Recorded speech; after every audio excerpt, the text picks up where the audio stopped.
Welcome to another edition of ATL Prime Sports. I'm your host, Jurjevich. Joining me this evening is our fabulous producer, Wayne Ridenauer in Memphis, Tennessee. No Todd Corder tonight.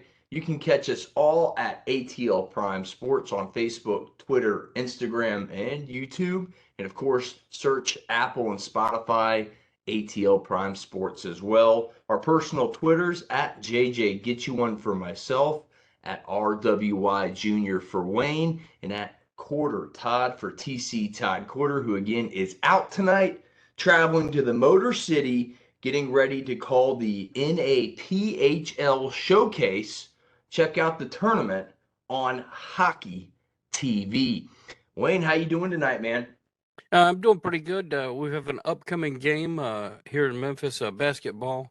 The Tigers will be taking on the Knights of Central Florida. The last game we played against them was down in Orlando, and they beat us. So this is another revenge game. Hopefully this will turn out better than the Tulane revenge game did.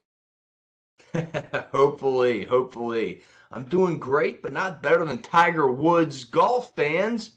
Tiger fans will get to see him tee it up this weekend for the first time since missing the cut at last year's Open Championship at St. Andrews. Woods will play with Rory McIlroy and Justin Thomas in the first two rounds of the tournament starting Thursday. What's on tap for today's show?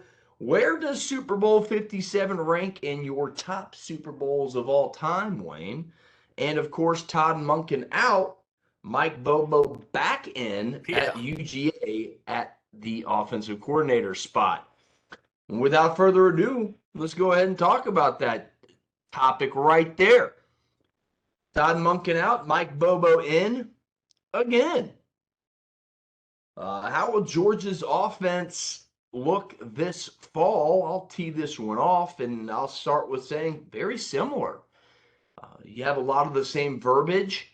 Mike Bobo had been there for a year, and he's been there a prior stint under Mark Richt from 07 to 14 as an offensive coordinator. And he was on the staff prior to that as a offensive analyst, grad assistant, several other roles, quarterback coach, all the way up until he got the OC job from Mark Richt. And again, took that to 2014 when he took the Colorado State job. And look, folks, I know some people had some issues with Mike Bobo's offense back in stint as a UGA offensive coordinator. He did not have the talent that he does on this roster, nor did he have the defense that he has right now going into 2023-24 season that he had in those 7, 8 years there in 2007 to 14. Didn't have anywhere close to the defensive talent. So let's go look at the numbers. Yeah, Todd Monken did leave. He took the offensive coordinator job for the NFL Baltimore Ravens on Tuesday afternoon. So UGA hires from within as Mike Bobo comes in for a second stint. And again, let's dive into some numbers. The last 3 seasons of Bobo's tenure as an OC at Georgia, 37 points per game, just over 37 points a game in 2012, just over 36 a game in 2013, and a big jump to 41 plus per game in 2014, his last as the OC. So the guy can call plays. He has the experience. He's a thorough Georgia Bulldog, played, coached, and now coaching again in his second tenure here. He's been an offensive coordinator at South Carolina, at Auburn. So he's got the pedigree. He's got the experience. I think the verbiage, again, will be the same.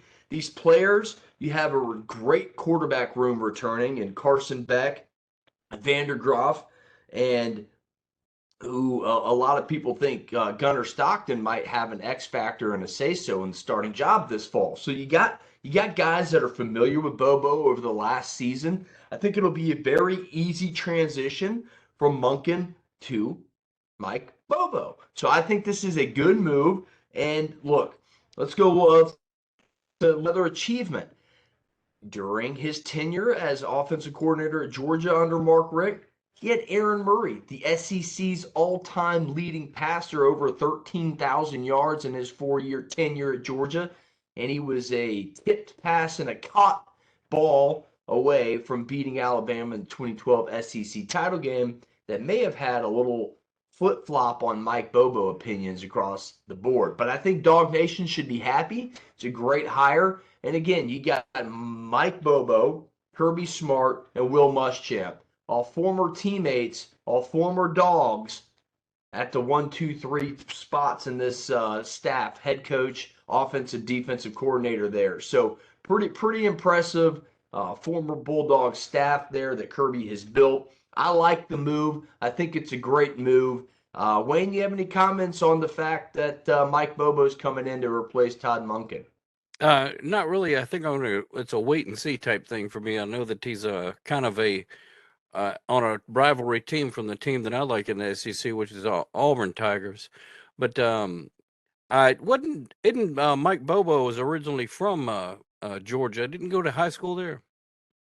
Yeah, he's a Georgia boy through and through. High school, played his college ball at Georgia. One of the best quarterbacks that Georgia's ever seen. Had a lot of comeback wins. A big victory in the Outback Bowl to cap off his year there. Played with Hines Ward. Some really good players came through, and man, Mike Bobo's got a soft spot in my heart. 41 points a game last time he was out. He's got the athletes. He's got tight ends. I do hope he uses the tight ends more than he did when he was here earlier, because Georgia's got Brock Bowers. They just got lost Darnell Washington. They still have Oscar Delp and a couple other tight ends who have come in the recruiting class as well. So I think this will be an easy transition.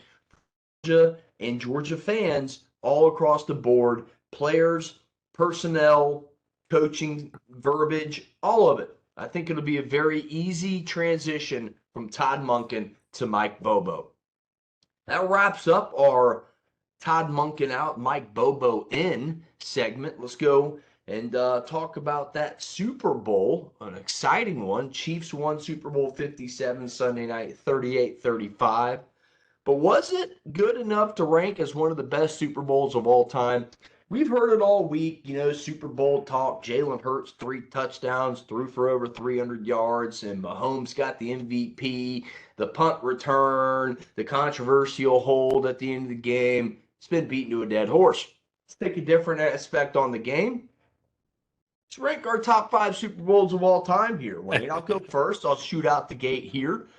I'll go from number 5 to number 1 being my best. Number 5 for me, Super Bowl 43 in 2008. Steelers 27, Cardinals 23. James Harrison, 100-yard interception return for a touchdown right before the end of the first half. A fourth quarter Cardinals comeback, only to be silenced by Big Ben and Super Bowl MVP Santana Holmes with one of the best catches in Super Bowl history, right there at the edge of the end zone. I'll never forget that play. A very clutch throw by Big Ben, an even better catch by Santana Holmes. That's my number 5. Number 4, Super Bowl 34, 1999, right here in Atlanta in the Georgia Dome. The greatest show on turf. The Rams won 23-16 over the Tennessee Titans. Just that much. And one of the greatest games that I can remember, Wayne. I remember that stretch. Yeah, Kevin Dyson right down to the goal line. Unbelievable back and forth game. Dick Vermeil gets his touchdown, gets his Super Bowl. Kurt Warner gets his Super Bowl, etches his name in NFL history as one of the best players ever to do it. And he ended up getting back there in what I think was the 5th Super Bowl there. So the 4 and 5 revolve around Kurt Warner and the 2 times he got his teams to the Super Bowl in different uniforms. Number 3 for me, Wayne, is 2017. Got to be the Philly special. Eagles 41, Patriots 33. Super Bowl MVP Nick Foles, 373 yards, 3 touchdowns, yada, yada, yada. But we all remember the Philly special. And to me, that play was so special, it ranks as number 3 on my all-time Super Bowl list. Again, folks, this is an opinionated list. Obviously, I'll have some honorable mentions here in a little bit. My number 2 Super Bowl is Super Bowl 42 in 2007. I think this is up there on almost everybody's. Giants 17, Patriots 14, wide receiver David Tyree's helmet catch, Eli Manning's escape out of the pocket to make the throw. They upset the perfect Pats, looking for perfection right there. So that's number 2. And my number 1 Super Bowl, it happened Sunday night. I do believe it. I think that was the greatest Super Bowl in my lifetime. You had a 10-point fourth quarter or 10-point second half comeback. You had a hobbled quarterback who wasn't playing well in the first half, aggravated the injury right there before halftime. Long halftime, comes out like a warrior, like a boss, takes the Chiefs down. Touchdown drive to open up scoring in the second half, including a long quarterback scamper on what everybody thought was an ankle that was done. No, sir, Patrick Mahomes says. Takes it in. Great halftime show. Great commercials. It kind of got back to the old school Super Bowl of the past, and that's why I think this was the greatest Super Bowl of all time. It had everything. Again, a 10-point comeback. You had the underdog mentality and the fact that Hurts was beating Mahomes, and then you all of a sudden Mahomes rights the ship on one leg, battles back, and it was, to me, one of the greatest Super Bowls entertainment-wise in the history of the game. I'll say my honorable mentions. You can't not say this and not think about 28-3 and that Super Bowl. And let's see, what year was that? Let me scroll all the way back up here. 2000, what was it, Wayne? 17 was that one? Yeah. Falcons, yeah, 17. 2016. New England 34, Falcons 28. Yada, yada, yada. Look, to me, that was more of an Atlanta collapse than a good Super Bowl. Another honorable mention here. Let's go Seattle and the Patriots. Marshawn Lynch had 133 total yards, and Russell Wilson, Pete Carroll throw the ball. Malcolm Butler makes a great play at the goal line. Those are honorable mentions right there for me. So I think Super Bowl 57 was the greatest show in Super Bowl history from top to bottom, including the halftime show, the commercials, the game. Very entertaining game, 2 years in a row now. And I can't complain. Hats off to the Chiefs for winning their second Super Bowl under head coach Andy Reid. And hats off to Mahomes for outlasting Nick Sirianni's Eagles in the second half there. Wayne, what say you, man? Give me some of your favorite Super Bowls, unless you got a top 5 list for me. I got a top 5 list for you. We're going to start off same way you did with number 5. I'm going to go with Super Bowl 52, Philadelphia's win over New England. Because at that time, New England, was pretending to be this dominant force, which they kind of were. But I liked that Super Bowl, and I liked seeing Philadelphia win that game. So we both have that one in our top right. 5. Nice. And well, we've got more than just that one. Super Bowl, what was it? 50. I've got Roman numerals like a goofball. 56. Or no, Rams Cincinnati. Same one you had. Yeah, 56. Yeah, the last one before this one.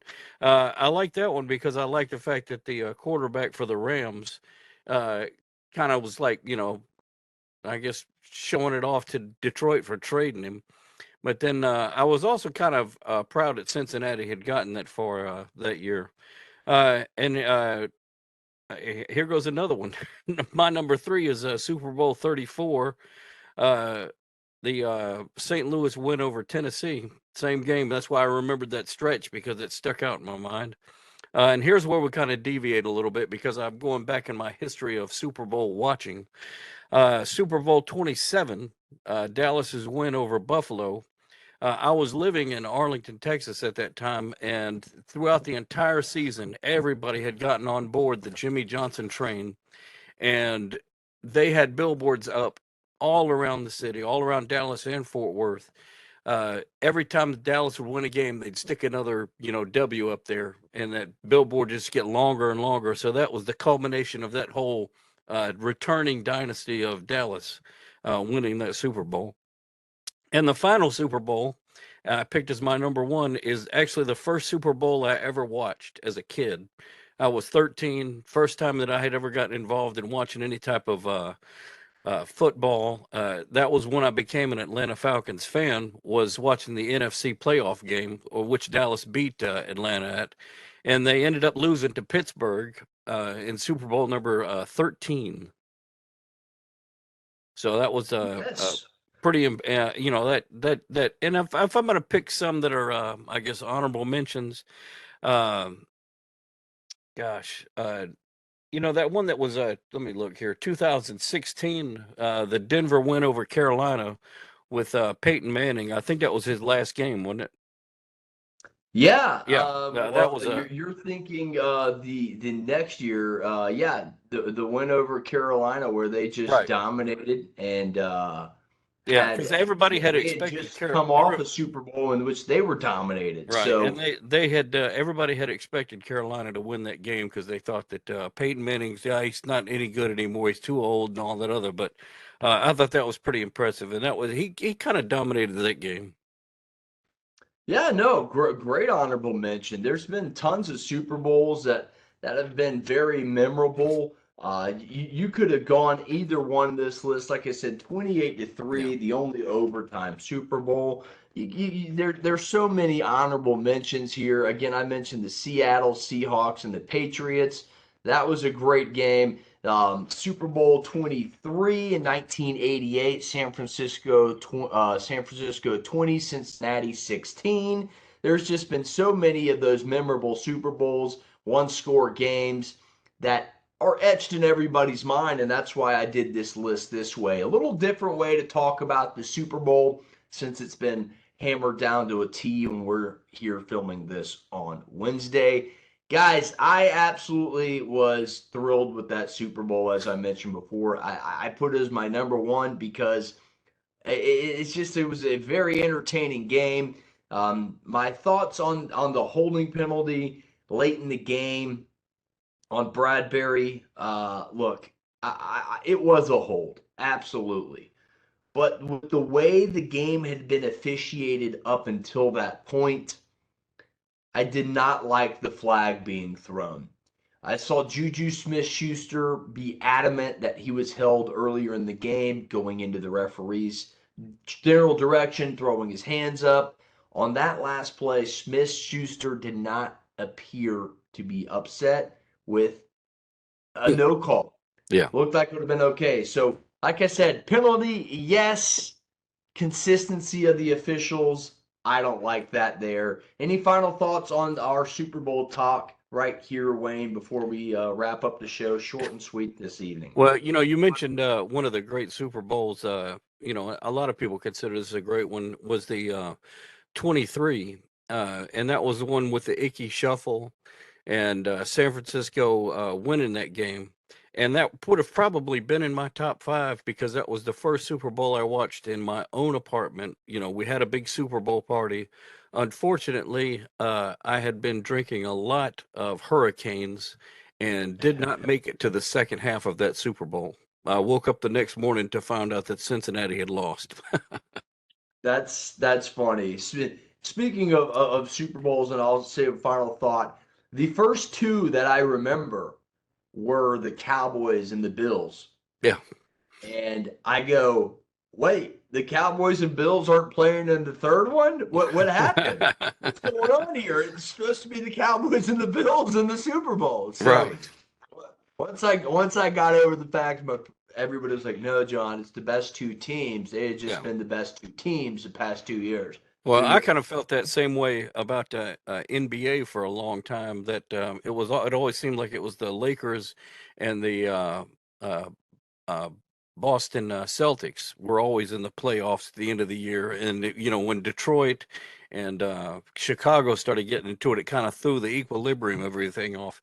But another one that I could have mentioned was the one that Dallas's last Super Bowl win.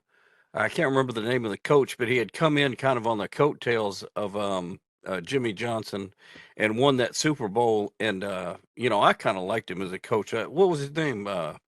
He was the guy from Arkansas. He Oh, coached Oklahoma for a while. oh, I know. Barry Switzer. Yeah, Switzer. Because he came in there and he was a showman and ran his mouth a lot, and they all started calling the home field at Dallas Switzerland or something. It was kind of goofy and weird, but I thought that was a pretty good Super Bowl, and he got to kind of go out of his career on a bang, winning that one. Bang, more or less, irrespective of the fact he got caught with a pistol on an airplane. No pun intended there. Right. Yeah, another good one, Super Bowl 25, 1990, Giants 20, Buffalo Bills 19. Whew. Buffalo kicker missed a chip shot at the Yeah. end of the game that would have reversed all the curses there in Right. Buffalo. So there's another honorable mention for you. And that's how I'll wrap that one up. Guys, that about wraps us up for the evening. We'll go ahead and talk about our pick six results from the year. Wayne took the cake, going 5-1 in the Super Bowl show, pick six, 58, 56, and 5 for the year. I came in second, right at 500 at 57, 57, and 5, and I'm pretty impressed with that because I did pretty well the last part of the year to get to 500. And Todd went for broke, 52, 62, and 5. He tried to catch us there and went Chiefs, even though he was going to pick the Eagles as well. But he got that one right. So that's our results of the pick six. And we'll go our final thoughts on the show. Wayne, I'll let you tee this one off, man. Give me your final thought for the evening. Well, my final thought is, since I won the pick six, I am now the king, and nobody beats me. I like it. Look at that. I'm the king. I'm the king. Nobody beats me. We are not worthy. We are Right. not worthy. Anyway, it was a great time. I would have never expected to win any kind of sports thing because I pick with my emotions a lot of times. But as I was telling you earlier, I think it was just the early lead I established, and y'all really caught up to me there at the end, and it almost turned out to what could have been a three-way tie, I think. Yeah, it could have been there at the end, but obviously TC went for broke, as we mentioned. And you and I, we went the same except for one pick, and that was the difference in our. And it was the Travis Kelce under. The over-under on the Travis. I went over, and you're the winner, and you're wearing the King's crown for a reason, buddy. Yeah. All right. My final thought on the show. The Hawks are 29-29 heading into Wednesday night's game against the Knicks, currently sitting at 8th in the Eastern Conference playoff race. They need to pass the Knicks to improve seeding, so Wednesday's game could play a role in seeding later on in the year. That's it, guys. If you like the content, please please subscribe. Give us a like, give us a follow at ATL Prime Sports on Instagram, Twitter, Facebook, and YouTube, and of course, Apple and Spotify. For Wayne and TC, who's out tonight, I'm JJ. Thanks for tuning in. See you next week. Get you one.